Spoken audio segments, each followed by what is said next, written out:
32시간 전에 마감한 트레이더가 생생하게 전하는 글로벌 마켓 리뷰 델타원입니다.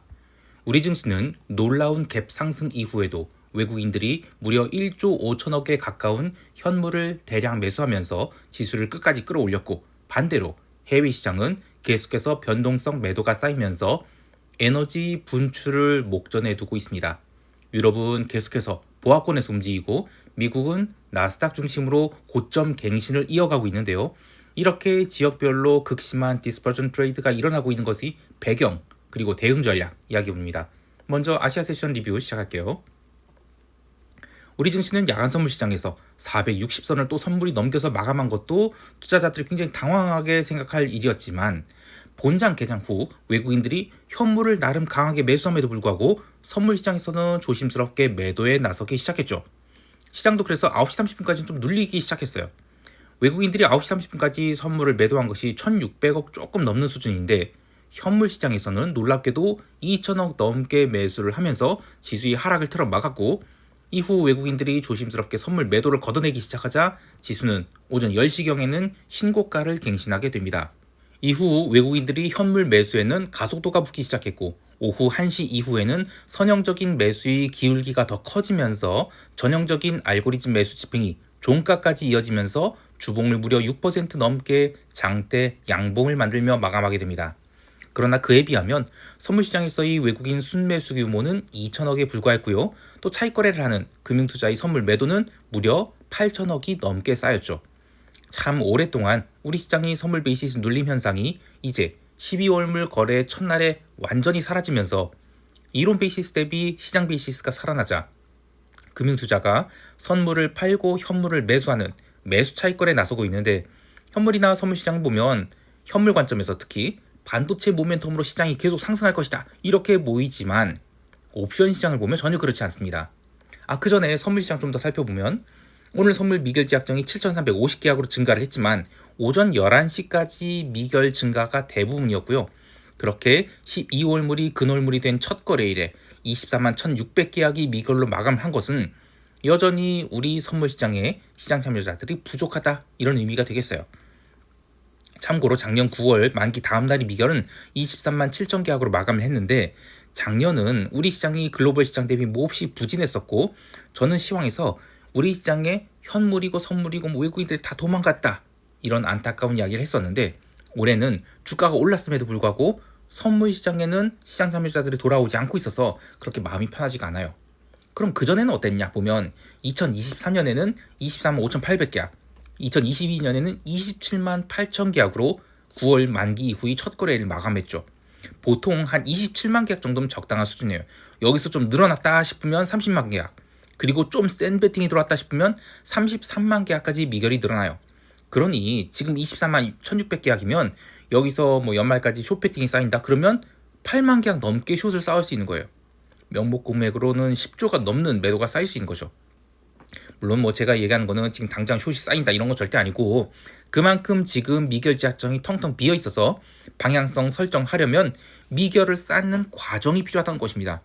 즉 상승 모멘텀 상실을 위한 절대적인 시간이 필요하고, 시장이 뒤집히면서 숏을 쌓는 과정이 필요한 것이지, 바로 시장이 뚝 부러져서 급락 이런 건 나오기 힘들다는 것이죠.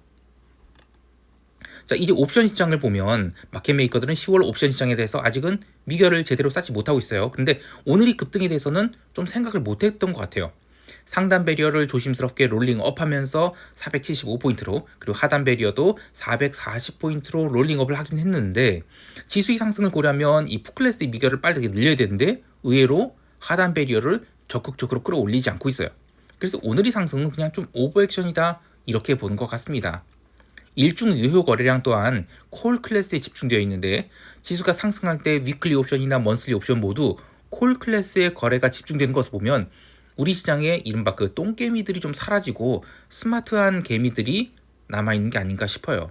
다만 이 글로벌 시장에서도 리테일들이 옵션 매매가 콜 클래스에 집중되고 있어서 이게 우리만의 이야기가 아닐 수 있겠다 싶기도 한데, 즉 콜 옵션에 대한 매수세를 개인들이 그냥 풋옵션 쳐다도 안 보고 계속 상승장이 기대될 것으로 콜 매수하는 거.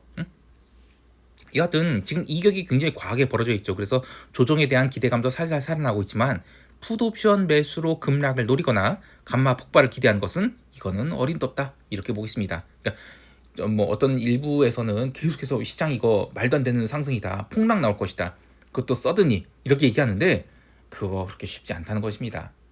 자, 이제 유럽 세션 넘어갈게요. 유럽 시장 참여자들은 오늘도 적잖이 짜증이 났을 것 같습니다. 장 초반 프랑스의 신용등급 하락 우려 이슈로 프랑스 세아세 40 지수가 급락하면서 유로스탁스 지수를 빠르게 끌어내렸는데 미국 세션 시작 후에는 눌림을 모두 만회하며 긴 아랫꼬리를 달고 올라와 버렸어요. 덕분에 유럽 변동성 선물도 15.75포인트까지 내려갔는데 이는 올해 하반기 들어서 가장 낮은 수치를 갱신한 것이고요. 트럼프 집권 이후도 가장 낮은 수치예요. 그런데 지수의 절대 위치를 고려하면 변동성은 앞으로도 한참 더 빠질 수 있는 상황이라고 봐요. 참고로 프랑스의 신용등급 하향 발표에 대해서 몇 가지 이야기를 해보면 이른바 3대 신용평가사들 중 가장 인지도가 낮은 이 피치 레이팅스에서 신용등급을 하회를 발표한 것이죠. 그 EU의 그 신용 그 시장 그 신용평가 시장 매출 점유율을 보면 47%가 S&P, 30%가 무디스, 그리고 피치 레이팅스는 12%가 조금 안 되는 수준이에요. 등급을 AA-에서 A+로 하향 조정한 것은 맞지만 전망은 여전히 스테이블로 유지했고요. 이미 유로존 국채들 중 프랑스 10년 국채는 이탈리아 국채 수준까지 내려가 버렸기 때문에 이러한 발표가 채권 시장에는 그리고 사실 주식시장에도 어느 정도 반영되었다 이렇게 보는 것 같아요. 주식시장이 모두 눌렸다가 회복한 것과는 달리 유럽 세션 시작과 함께 유로존 채권들은 중요한 이평선을 깨면서 눌림이 나왔는데 이 프랑스 채권만 빠진 게 아니에요. 뭐 유로존 채권 전부 다가 조정을 받았습니다. 그 미국채 또한 전일 CPI 발표 때 오버슈팅이 나왔던 것을 모두 되돌려주고도 유럽 세션에서 유로존 국채 눌릴 때 함께 눌려서 마감했는데 채권 시장 참여자들 입장에서는 FOMC가 메인 이벤트이고 지금 더 오르는 것은 좀 오버액션이다 이렇게 보는 것 같아요. 그래서 그냥 자연스러운 속도 조절성 하락이 나왔다 이렇게 보고 있습니다. 채권 변동성 지수인 무브 인덱스는 연중 최저치를 갱신해가면서 73.37포인트까지 내려갔어요. 이게 어느 정도 수준이냐면 코로나 터지고 1년 뒤에 그 본격적인 금리 인상기가 올 것이다. 이걸 예측하던 시절에 처음으로 그 채권 변동성이 튀었던 때 이때의 고점이 78포인트거든요. 여기를 깨고 내려간 거예요. 그러니까 시장이 뭐 미래의 기대를 지나치게 현재로 할인해서 갖고 오는 것 같긴 한데 정말 자신감 있다 이런 생각이 들어요. 그냥 묻지마 고 이런 느낌? 네, 그렇습니다. 많은 생각이 드네요. 통화시장에서는 이 월요일이 선물 만기, 통화 선물 만기인 월요일이 그래서 여러 차례 등락을 보이긴 했는데 의미 있는 방향성은 없었습니다. 특별히 코멘트 할 거 없고요. 상품 시장에서도 전반적인 흐름이 되게 조용해서 특별히 이야기할 것은 없지만 유럽 세션 시작과 함께 강력한 기름 매수가 들어오면서 기름을 저가 대비 3% 넘게 스트레이트로 당겨 올렸거든요. 이거 굉장히 강한 매수세인데 미국 세션 들어서는 상승분이 절반 이상을 토해냈어요. 기름 변동성도 다시 31포인트대로 내려가 버렸는데요. 유가의 하락에 대해서 미국이 유럽에게 러시아 석유 수입국에 대한 관세 부과를 함께하자 이게 자꾸 지금 미적되고 있잖아요. 이런 것 때문에 유가가 다시 빠졌다라고 얘기하지만 기본적으로는 이 헤지펀드와 같은 투기적인 매수세가 기름 시장에서 철저히 순매수 포지션을 줄이고 있는 것이 시장이 좀처럼 튀지 못하는 그런 이유다라고 보고 있어요. WTI 기름에 대해서 이 순매수 포지션이 올해 신저가를 계속 갱신해서 지금 12,000계약까지 줄어들었거든요. 이게 어느 정도로 약한 수준이냐면 2008년에 리먼 사태 있었죠. 그리고 2006년 6월 이후에 가장 낮은 수준이 투기적 매수세가 들어오는 거예요. 일반적인 상황에서는 보통 8만 계약에서 20만 계약 사이 투기적 순매수가 늘 붙어 있습니다. 그리고 돈 좀 들어온다 싶으면 30만에서 40만 계약 넘기기도 하고요. 그래서 올해는 원자재, 특히 기름이 굉장히 약하다. 이런 것을 알 수 있습니다. 이제 미국 세션을 넘어갈게요. 미국 지수 선물은 유럽 세션 초반 살짝 눌림이 있었는데 나스닥 중심으로 빠르게 눌림을 만회하기 시작했고요. 이 프리마켓에서는 또 마이크론이 초강세를 보이면서 지수를 견인하기 시작했어요. 게다가 본장 개장 후에는 테슬라에 쌓여있던 콜옵션 매도자들이 숏 감마를 터뜨리면서 스탑치고 급등을 만들어냈는데 기술적으로도 주말을 앞두고 한번 터지겠다 싶은 것이 터진 것이죠. 애플도 본장 개장 후 강한 매수세가 들어오면서 지수를 방어했어요. 하지만 전체 시장을 보면 야 이거 한계 왔다라는 생각이 들어요. 오늘 S&P 지수의 일중 흐름을 보면 끝까지 삼각형 패턴이 연속이었습니다. 즉 올라왔다 싶으면 바로 얻어맞고 또 다시 올라와서 직전 고점 갱신하면 또 얻어맞고 그렇게 작은 삼각형이 좀 더 커지고 커져서 이제는 좀 오버슈팅 나온다 싶으면 또다시 얻어맞아서 몇 번째 삼각형을 모두 다 눌러버리고요. 심지어 장마감 1시간 남겨놓고는 다시 S&P 6,600포인트 넘기면서 야 이젠 드디어 간다 싶었는데 그걸 또 30분 동안 싹 다 눌러서 마이너스로 보내버린 등 굉장히 짜증나는 흐름이 끝까지 이어졌죠. 그렇게 S&P 지수는 6,600포인트 정복에 실패한 채 마이너스로 전환돼서 마감했지만 변동성은 전혀 못 올랐어요. 계속해서 15포인트대에서 움직였습니다. 이렇게 유럽도 미국도 지금 옵션 만기 일주일을 앞두고 모두 변동성이 15포인트 중반까지 내려왔는데 다음 주에 소매 판매 그리고 FOMC 이벤트 있죠. 근데 시장 참여자들은 그냥 FOMC만 주목하고 있을 뿐 나머지 움직임은 신경도 좀 안 쓰는 것 같다 이렇게 생각해요. 즉 시장이 여기서 뭐 뒤집힌다 이렇게 가능성보다는 오히려 점진적 상승을 이어가다가 아주 강하게 고점 돌파를 할 가능성을 기대하고 있는 것 같거든요. 하지만 개별 종목들이 흐름을 보면 분명 한계 왔다라는 생각이 들어요. 그렇다고 해서 이제 FOMC 전에 숏마인드 갖고 숏을 쌓아서 밀어붙인다 이런 생각을 전혀 안 하고 있는데 FOMC 이벤트 전후로 고점 돌파 안 나온다 그러면 그 다음 주에 무슨 모멘텀이 있을까 이런 생각이 들어요. 즉 시장이 난데없이 뚝 하고 부러지는 게 아니라 그 전에 여러 가지 신호들을 만드는데 예를 들면 일봉상 음봉이 몇 번 나온다거나 아니면 변동성이 바닥을 형성하면서 양봉을 한두 번 만드는 등 이른바 그 방귀 뀌는 모습을 좀 보여줘야 되는데 이번 CPI 내용이 분명 좋지 않았음에도 불구하고 주식시장이 전혀 신경 쓰지 않는 것을 보면 아직은 하락을 생각할 때가 아니다 이렇게 보고 있어요. 자 그럼 뭐가 그렇게 찝찝하냐 얘기를 해볼게요. 미국이 중산층 마켓인 타겟이 계속 망가지고 있습니다. 이 월마트는 역사적 신고가권에 근접해 있지만 코스트코는 나스닥 ETF의 매수세에 더 이상 영향을 안 받는 것인지 올해 내내 수렴을 하면서 지금 고점에서 10% 정도 빠져 있는 상황이에요. 그런데 타겟은 아예 연중 신저가 갱신을 목전에 두고 있죠. 아마존도 올해 2월에 기록한 역사적 고점 갱신하지 못하고 자꾸 밀리고 있습니다. 특히 제가 타겟을 이야기하는 것은 타겟이 주가 하락이 곧 미국이 중산층 몰락까지는 아니지만 어쨌든 중산층이 굉장히 고통받고 있다 이걸 의미하는 게 아닌가 싶어요. 다음 주 소매 판매 뭐 다른 건 몰라도 이들 리테일 업체의 주가를 흐름을 좀 잘 보고자 합니다.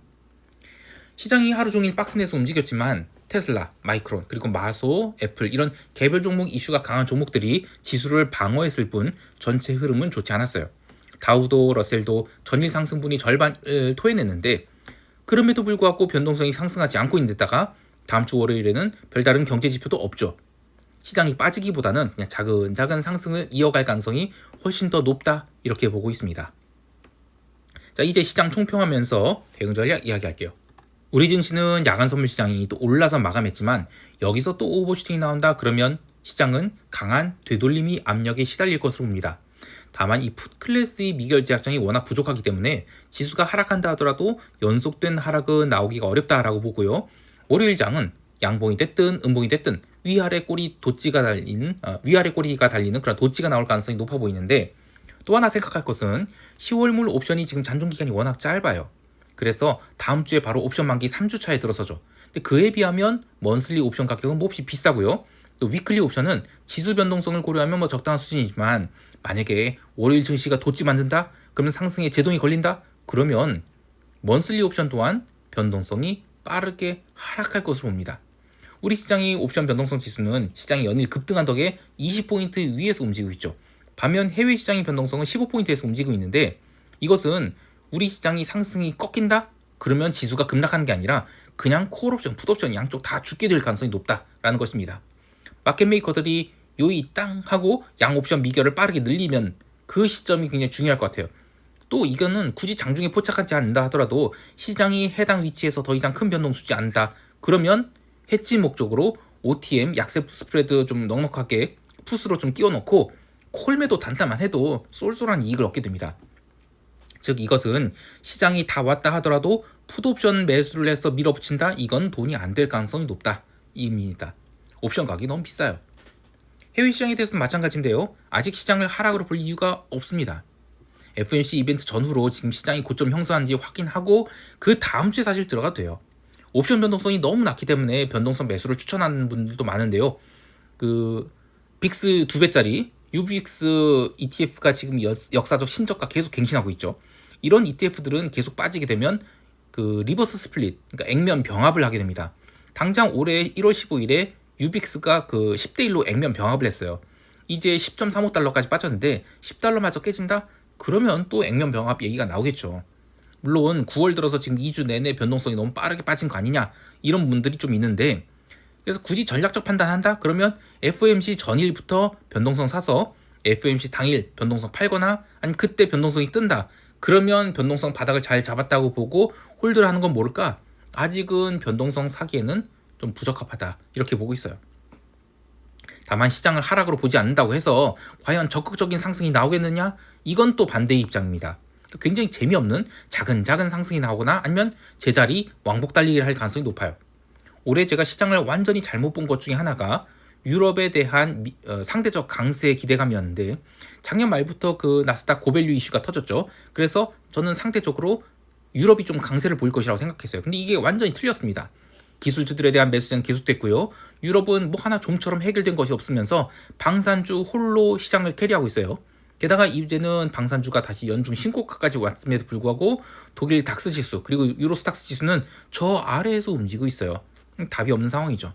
즉 글로벌 시장 움직임 보면 이런 디스퍼전 트레이드가 한계에 느끼고 있거든요. 그 아주 유명한 말 있죠. 모든 펀드 매니저가 주식을 산다면은 그 다음에 할 일은 파는 것밖에 없다. 다 그런 느낌이 들어요. 그럼에도 불구하고 아직은 숏배팅을 할 타이밍은 아니다. 이렇게 보고 있습니다. 자, 마지막으로 시황 스크립트를 일찍 보기를 원하시는 분들은 네이버에서 델타원 글로벌 검색하셔서 네이버 프리미엄 콘텐츠 가입하시면 한국 시장 장 개장 전에 텔레그램 메신저로 시황 스크립트를 미리 받아볼 수 있어요. 많은 가입 바라고요. 자, 즐거운 주말 되시기 바라면서 이상 델타원이었습니다. 감사합니다.